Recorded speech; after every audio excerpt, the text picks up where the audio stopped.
In this last video of chapter 5, we're kind of pulling everything together and then kind of talking about how we deal with either with markets or with government, right? So now we've gone through these 4 different scenarios that present problems or challenges for markets, okay?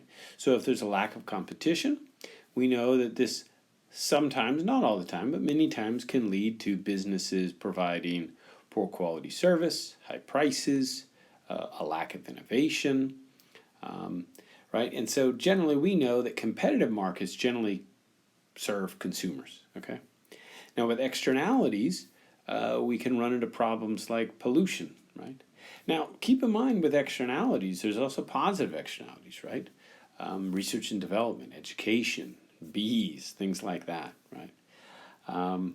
So these things will lead to markets either under-providing or over-providing. Like in public goods, the free rider problem can lead to an under-provision of a particular good. And lastly, information problems can make it difficult for beneficial exchanges to take place, okay? So in each of these instances, we have problems, and a lot of times we turn to government to kind of try to fix or to solve the problem, okay?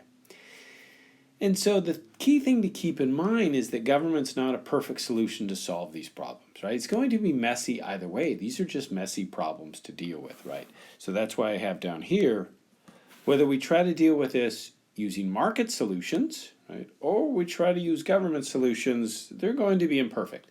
And what we need to do is understand the incentives in the situation and try to figure out the best way to proceed, right? Maybe it's something where we leave it to the market, or maybe it is something where we have government intervene, right?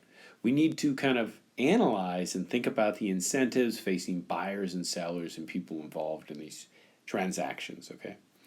Now, next chapter, in chapter 6, we're going to focus exclusively on the economics of government. We're going to look at, okay, what happens when we do have government step in and try to fix some of these problems? Why is it that sometimes we get outcomes that are weird or perverse or don't make sense? Well, that's because people in government also have different incentives facing them, okay? So the key thing is that both are imperfect solutions, okay?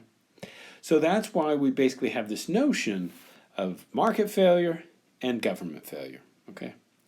So market failure has primarily been what we've focused on in this chapter, and it's been in those 4 instances where basically the market fails to undertake actions that are economically efficient, okay?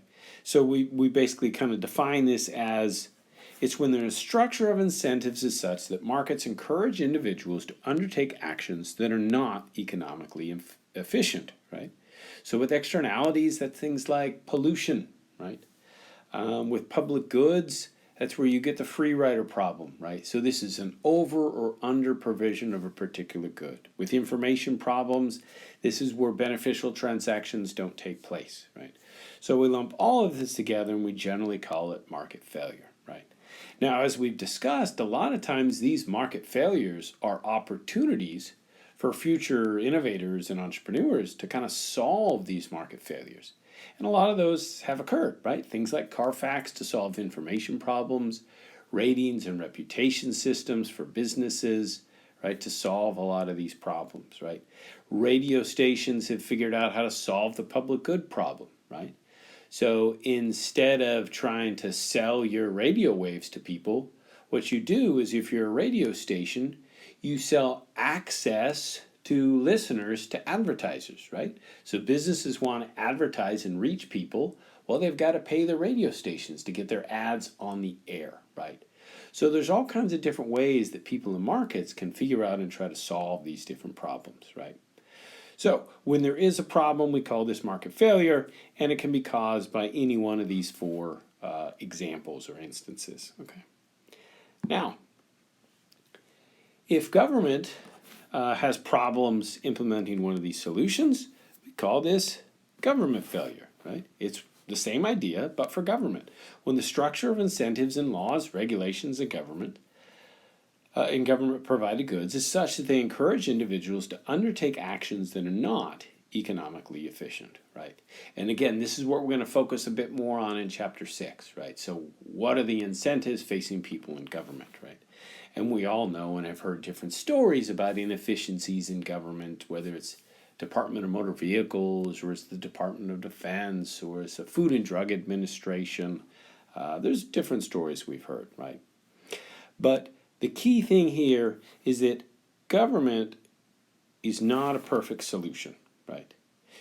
We don't have a magic wand in government where we can just wave it and solve these problems in markets, right? If it's a difficult problem to solve in markets, it's going to be a difficult problem to solve with government, right?